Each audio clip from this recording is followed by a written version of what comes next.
78 жаштагы ардагер Токон Жакыпов жарым кылымга тете өмүрүн, билимин балдарды окутууга арнады. Өз кесибин жанындай жактырган педагог Өзгөн районундагы Кызыл Тоо орто мектебинде кыргыз тили жана адабият сабагы боюнча 42 жыл мугалим болуп эмгектенди. Педагогдук көп жылдык тажрыйбасын жаш кесиптештери менен бөлүштү.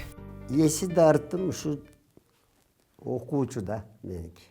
Жакшы сапаттары болсо экен, балдар ушу илимдүү болсо экен.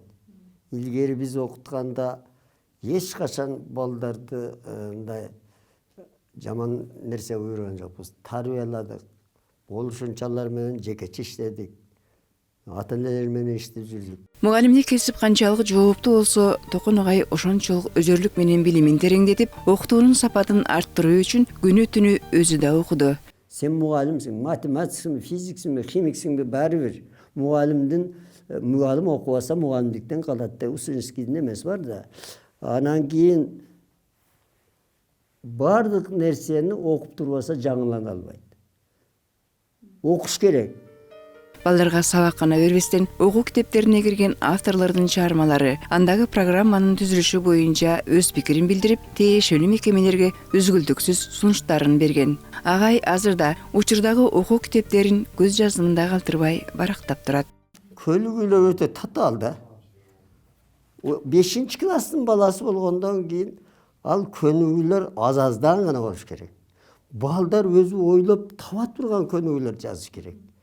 Мисалы, бир сүйлөм деген сөздү өтө турган болсо, ошо сүйлөмдү кыска, нуска, чакан, аңгеме түрүндө айтып берсе, балдарга жагымдуу болот. Же болбосо сөзсүз ыр түрүндө бир куплет гана, андан ашык эмес. Мисалы, тил жөнүндө айтып койсом, калдаганын баардыгы канат эмес, кабыландын баардыгы манас эмес. Калкын чаңган, калкынын тилин чаңган, хан болсо да кыргыздын баласы эмес. Тил жоголбойт. Же болбосо тукумуң да тууруң да жоголот, бил. Тил жоголбойт. Же болбосо айланасың топ-толоқ мунжуга бир. Мындай неме болсо 5 класска мисалы да, ошондо тилдин баркы же болбосо эмеси балдарга жагымдуу болот да, көнүгүүлөр.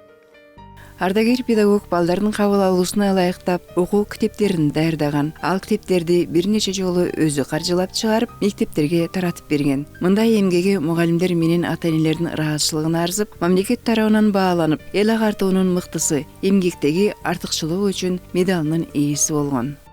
83-жылы эмгекте артыкчылык үчүн медаль алгам. Монтеташвили, Москвадан. Анан кийин институт бар, Өзгөндө. Мырзыбираев деген атында. Ошого мен китеп жазып, анан ошолор менен эмгегим алып, доцент деген нам берди. 100дөн ашык 200дө эмгек жазыпмын. Токон агай 3 уул, 1 кызды тарбиялап уядан учурду. Сүйүктүү 12 неберенин жытын искеди. Учурда агайдын китепканасында 1,5 миң китептин нускасы бар. Ардактуу эс алуудагы педагог мынтип борборго келгенде неберелери менен божурашып, алардын айткан жаңылыктарын угуп, чери жазылат. Окууларын сураган соң, анан адаттагыдай эле неберелерин кубантып, чогуу дүкөнгө жөнөшөт. Калия Карыбекова, Эсенжай Чебеков, Толгонай Турсунбай кызы, Котман таң программасына.